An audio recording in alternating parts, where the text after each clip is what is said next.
히브리서는 우리 맨 처음 시작할 때부터 소개했듯이 초대교회 고난받는 공동체를 위하여 주신 위로의 서신입니다. 그 위로가 단지 힘을 내라, 잘 될 것이다 이렇게 막연한 격려를 한 것이 아니라 예수를 믿는다는 것이 우리가 현실에서 당하는 어떤 비극, 어떤 재앙으로도 방해할 수 없는, 그리고 그런 모든 것들을 넘어서는 귀한 것이다 하는 것으로 답을 대신하고 있습니다.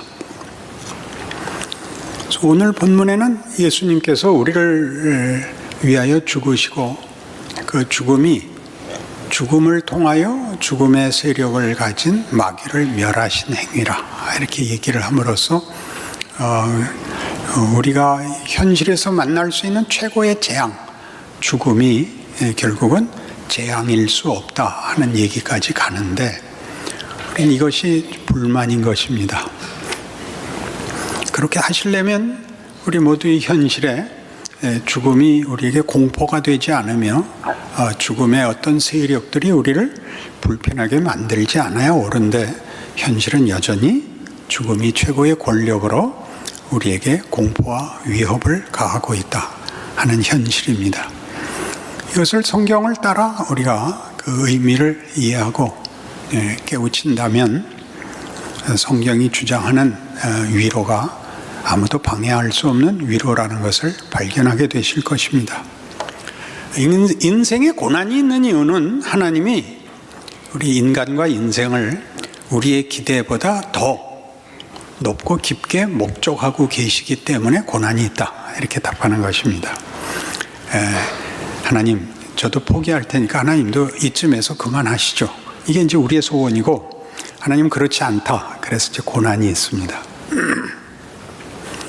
그 목적이 얼마나 크냐 하면 하나님이 당신이 지으신 세상을 다스리는 일에 우리를 후사로, 우리를 자녀로 부르시고 있다. 천사들에게 그것을 물려줄 생각이 없다.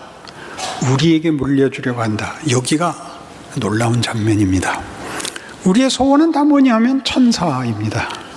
천사가 좋은 이유는 도덕적 실수가 없으며 그리고 이 진흙구렁에 손 담그지 않아도 돼서 우린 천사가 좋습니다. 하나님은 말씀하시기를 천사는 내 시종이다. 너희는 내 상속자다. 그래서 너희는 여기까지 가야 된다. 이렇게 시작이 됩니다. 어디까지? 예수가 오셔서 십자가를 지고 주고 만드는 영광과 존귀의 자리로 가야 된다. 우리는 정신이 없죠. 영광과 존귀는 우리도 찬송하지만 그 길이 고난을 받고 십자가를 져야 하는 것은 우리는 원치 않습니다. 그러나 성경은 그것이 하나님이 우리를 그의 상속자로 불러 만들려고 하는, 여기 시편 8편을 인용한 대로 사람이 무엇이기에 주께서 그를 생각하시며 인자가 무엇이기에 주께서 그를 돌보시나이까. 그를 잠시 동안 천사보다 못하게 하시며 영광과 존귀로 관을 씌우십니다. 영광과 존귀로 관을 씌우시는 목적을 이루기 위하여 잠시 동안 천사보다 못하게 하실 겁니다. 그게 말이 되는가? 말이 되죠. 예수님께서 그 일을 친히 걸으셨고 완성하셨으니까요. 인간의 몸을 입고 오시고 인간의 손에 의하여 죽고 수치와 고통 속에 죽음이라는 최고의 재앙, 최고의 불행, 비극을 살으셨습니다. 그러나 그것이 부활을 만들어 부활 영광은 이런 과정을 빼놓고는 만들어지지 않는다라고 성경이 주장하는 역사적 증거, 하나님께서 친히 이루신 진실, 운명으로 소개되고 있죠. 우리는 다 여기 예수님이 순환과 모욕과 고통을 지나 죽음을 통과하여 죽음을 영광과 존귀의 과정으로 쓰셨다는 데를 통과하지 못하고 있는 것입니다. 죽음이란 여러분 잘 아듯이 우선 헛된 것입니다. 소멸되는 것입니다. 그 세상은 자랑도 명예도 승리가 있을 수 없는 이유가 그것이 다 소멸되기 때문입니다. 영생이라는 말은 생명이 시간적으로 영원히 지속된다는 뜻보다 더 크게 그 가치가 영원하다라는 뜻입니다. 그러니 예수를 믿으면 영생을 얻는다는 말은 우리는 말하자면 죽음의 그 비극, 죽음의 헛됨이 우리에게는 적용되지 않는다. 우리를 침범할 수 없다. 그런 뜻을 가진 영생을 소유하고 있는 것입니다. 그래서 이러한 문제는 말하자면 우리가 인생 속에서 고난으로 느끼고 재앙으로 느끼고 그래서 신자가 되었음에도 불구하고 현실 생활에서 여전히 우리에게 큰 짐이 되는 이 원망. 그래서 잘해야 체념에 불과한 우리의 신앙 현실을 새롭게 확인시켜 줍니다. 부활로, 소망으로, 명예로, 그리고 믿음으로 우리를 회복시켜 줍니다. 이걸 조금 더 이해해 봅시다. 시편 8편에 있듯이 하나님께서 사람을 이렇게 높이 대접하십니까? 우리를 잠시 동안 천사보다 못하게 하시며 영광과 존귀로 관을 씌우십니다. 라는 고백은 도대체 무슨 뜻일까요? 기왕 영광과 존귀가 우리에게 허락될 운명이라면 거기 왜 잠시 동안 천사보다 못해지는, 아니 더 깊이 고난과 비명과 분노가 이글거리는 현실을 걷게 하실까요? 사람이 무엇이간데 라는 것이 시편 8편에서는 인간의 운명과 존재의 가치에 대한 환희로, 환호성으로, 감사로 터져나오지만 잘 알듯이 욥기에서는 반대의 입장에서 터져나온 비명이었습니다. 하나님, 사람이 무엇이길래 관심을 가지고 관역으로 삼으셔서 분초마다 시험하시며 침 삼킬 동안도 놓아두지 않습니까? 라는 통한의 비명이 나왔던 것도 동일한 인간이 무엇이길래 였습니다. 욥의 경우를 보면 우리가 나중에 이 환호성으로 나오는 일의 과정을 자세히 알 수 있는 내용으로 기술되어 있죠. 욥은 의인이었습니다. 하나님을 잘 섬기고 아무런 죄도 짓지 않고 혹시라도 있을지 모르는 범죄를 인하여 미리미리 제사를 지내고 조심하고 그리고 복받고 잘 살고 있었습니다. 어느 날 하늘 어전회의에 사탄이 나타나고 하나님이 그를 꾸중합니다. 너는 왜 그 모양이냐? 욥을 봐라. 그래서 욥이 반론을 제기했죠. 아이 잘해주니까 그렇죠. 잘해주지도 않는데 잘하는 사람이 있습니까? 그러죠. 하나님께서 사탄에게 뜻밖의 그래? 내게 한번 해볼까? 이렇게 됩니다. 잘해주지 않아도 욥이 믿음을 지킬 것이냐? 이게 커다란 이제 내기가 됐죠. 사탄이 가서 그의 가족을, 소유물을 다 치고 그를 괴롭게 하여 악창이 나게 하고 그는 영문을 모르는 재앙 속에서 울부짖게 됩니다. 세 친구들이 위로하러 와서 그를 위로할 말을 찾지 못하여 일주일을 옆에서 함께 고난의 현장에서 있습니다. 그리고 드디어 충고를 하기 시작하죠. 빨리 회개해라. 잘못했다고 빌어라. 하나님이 다 용서해 주실 것이다. 욥의 억울함은 그것이었습니다. 나는 잘못한 것이 없다. 나는 회개할 것이 없다. 나는 이 모든 일이 그냥 영문을 모르겠고 당황스러울 뿐이다. 친구들이 뭐라고 꼬집었죠? 그럼 하나님이 잘못했단 말이냐? 네가 아무 잘못이 없다고 말 안 하고 그럼 하나님이 잘못된 벌을 내리셨단 말이냐? 너 그렇게 말하는 것만으로도 네가 잘못한 것이다. 어찌 네가 하나님보다 낫겠느냐? 하나님이 더 공평하시고 하나님이 더 엄정하시지 어찌 네가 다 하나님의 뜻을 헤아리겠느냐.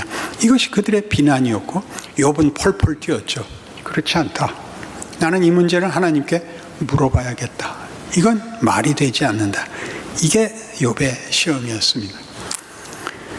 하나님은 나중에 그를 만나주시고 욥기 긴 장 중에 38장에 이르러서야 하나님이 욥을 만나주시고 이제 욥을 항복시키십니다. 천하 만물을 보이시며 창조 세계의 신비와 위엄과 그 깊은 아름다움들을 소개하고 욥은 항복합니다. 우리는 쉽게 하나님의 높으심과 크심과 놀라우심에 대하여 욥이 할 말이 없게 되었다라는 식으로 결말을 끌고 가는데 전혀 그렇지 않습니다. 하나님은 욥에게 이렇게 말합니다. 너는 이런 장엄한 창조 세계를 나와 함께 다스려야 하는 내 후사다.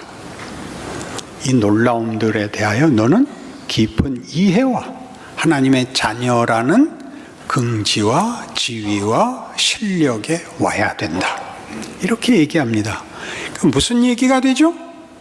너는 다만 네 자신의 일신상의 안위만 걱정하면 되고 잘못을 저지르지 않는 것으로 괜찮은 인생으로 만족하면 안 된다. 이렇게 되는 겁니다. 그래도 여러분도 그거는 목사님께 다 맡기고 우리는 그냥 좀 봐주시죠. 이렇게는 안 됩니다. 사탄이 한 질문에 대하여 하나님이 당신의 명예를 욥에다 걸고 그래 이 내기를 해보자 라고 한 것은 욥이 신앙을 지키느냐 안 지키느냐의 문제가 아니라 이런 훨씬 커다란 문제가 거기에 걸려 있는 것입니다. 어떤 문제? 너 왜 그 모양이냐? 욥을 봐라. 그러자 사탄이 대답하기를 욥이 뭐 대단해서요. 저 잘해서 잘 먹고 잘 사는 게 다이지 무슨 그에게 더 이상의 가치가 있습니까? 무슨 그에게 위대한 점이 있단 말입니까? 그러자 하나님이 대답하기를 너 내가 인간을 다만 등 따시고 배부르면 만족하는 뭐든 그냥 그저 생물에 불과한 걸 만들었단 말이냐? 내가 창조주로서의 어떤 실력과 어떤 영광과 어떤 대단한 목적을 가지고 창조 세계를 만들었으며 다스리며 인류에게 무엇을 줬는지 모르겠단 말이냐? 한번 해볼까? 이렇게 된 겁니다. 그래서 욥에게 걸린 문제가 뭡니까? 그에게 잘못이 없으나 그가 복귀는 것입니다. 왜 복귀죠? 우리 현실에서도 동일하게 나타나는 일 아닙니까? 여러분들이 잘못한 게 뭐 있습니까? 예수 믿었고 헌금하고 있고 혹시 안 낸 거는 나중에 더블로 다 갚았고 우리가 잘못한 게 뭐가 있습니까? 하나님은 왜 복구시는 겁니까 도대체? 우리의 마음속에 불만이 있는 이유가 뭡니까?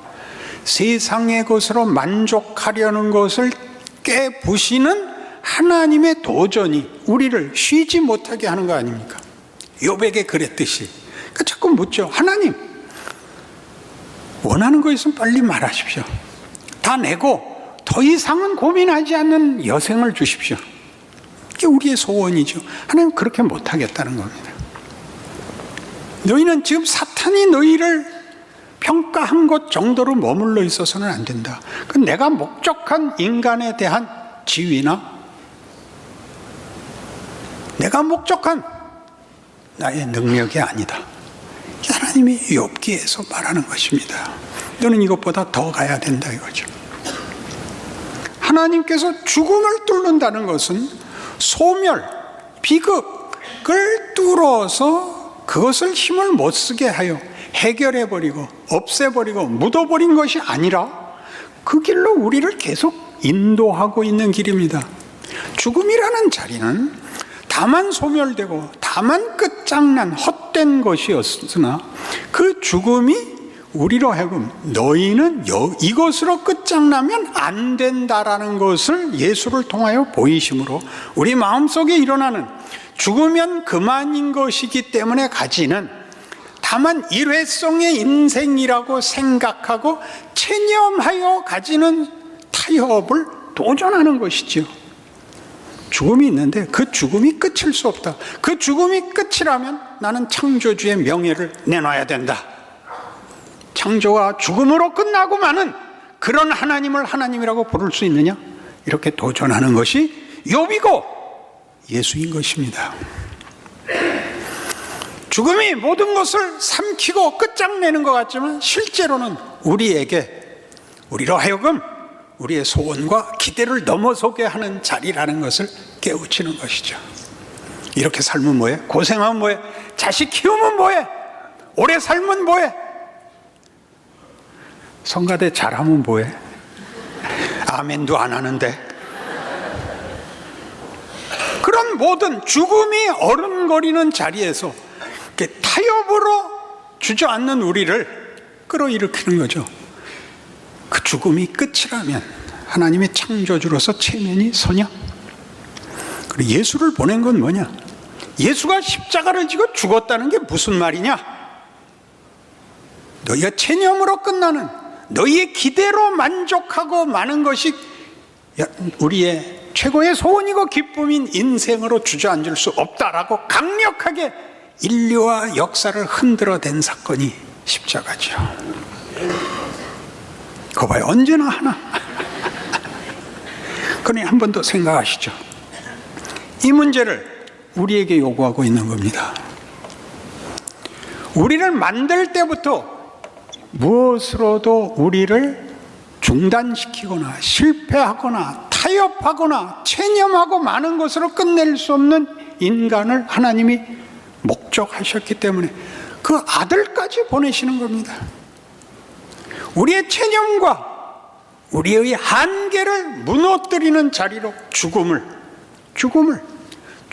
치워버리고 없애버리는 것이 아니라 그 죽음의 자리를 새로운 문을 향하여 열도록 우리의 불만, 우리의 재난, 우리의 고난들이 일을 하는 하나님의 일로 우리의 인생의 역사에 주어져 있는 것입니다. 아브라함은 많은 민족의 조상이 되며 그로부터 하나님이 그의 백성들을 셀 수 없이 많이 부를 존재이지만 뜻밖의 그는 자식이 없었습니다.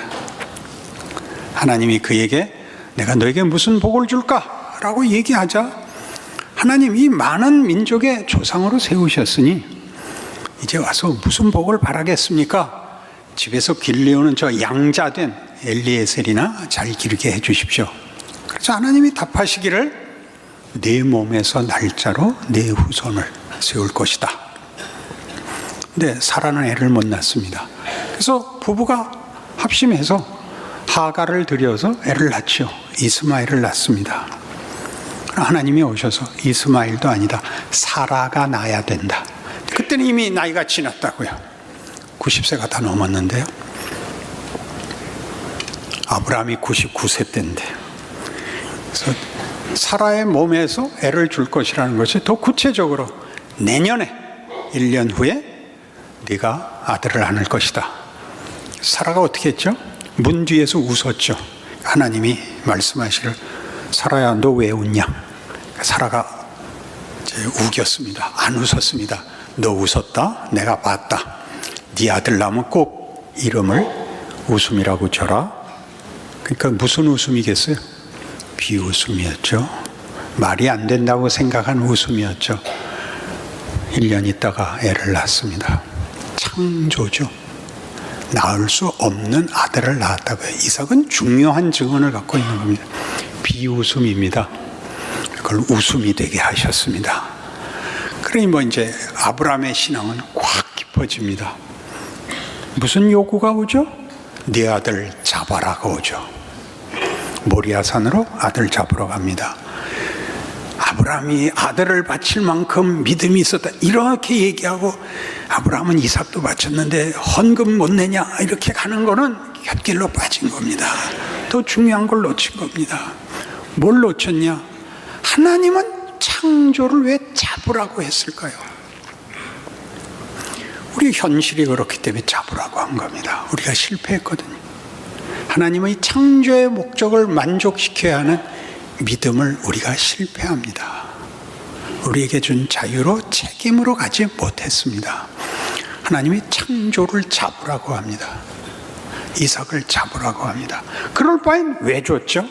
하나님은 다 없애고 새로 만들지 않고 우리가 저지른 일까지 포함하여 부활을 만드시는 것이 이삭 사건입니다. 잡아라, 잡지요, 멈춰라, 네가 여기까지 따라왔으니 됐다.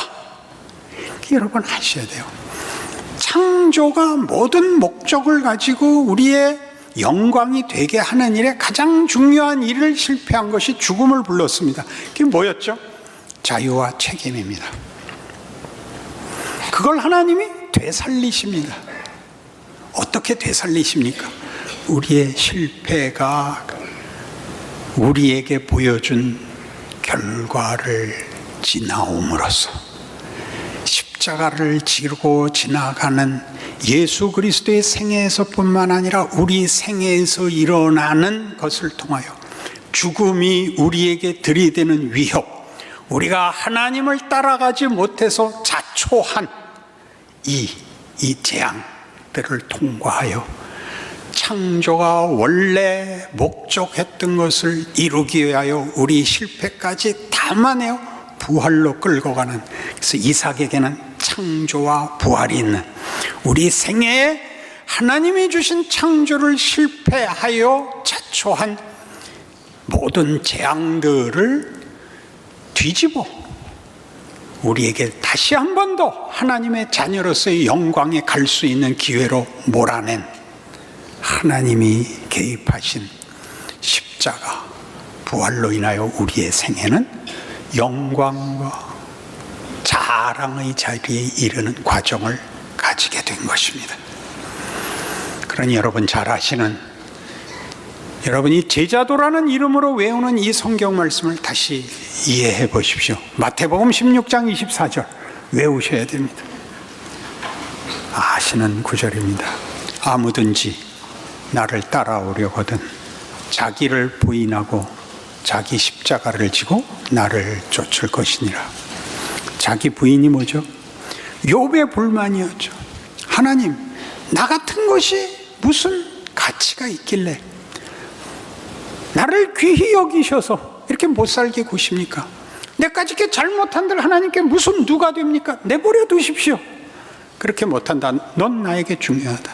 네가 실패하는 것은 창조주에게 모욕이 된다. 이것이 여러분에게 공포로 이해됩니까? 감사로 이해됩니까? 내가 타협하고 앉아있는 꼴 나는 못 본다. 이것이 너에게 괴로움이냐? 이게 너희에게 재앙으로 보이느냐? 너희 하늘 아버지가 너를 포기하지 않는다는 그 말을 모르겠느냐? 이것이 여러분의 고난입니다. 여러분의 원망들입니다. 돌아서실 수 있습니까? 문제를 해결해 줘야 돌아오겠습니까? 그것이 여러분에게 뭘 만드는지 모르겠습니까? 우리의 소원은 기껏 안심이 전부이거나, 그리고 이렇게 한번 살고 죽는 게 그만이다 라는 얼마나 짧은 하나님의 창조와 우리를 향한 사랑을 얼마나 축소시켜서 비난하고 원망하고 분노하십니까? 여기를 건너오는 것, 이것이 하나님이 우리의 현실 속에서 일하시고 있는 하나님의 임재입니다. 로안 윌리엄스는 이런 문제들에 대하여 우리가 늘 얘기하는, 전능하신 하나님이 왜 나를 울게 놔두시는가, 왜 분노하게 하시는가에 대해 그 전능을 이렇게 풀었습니다.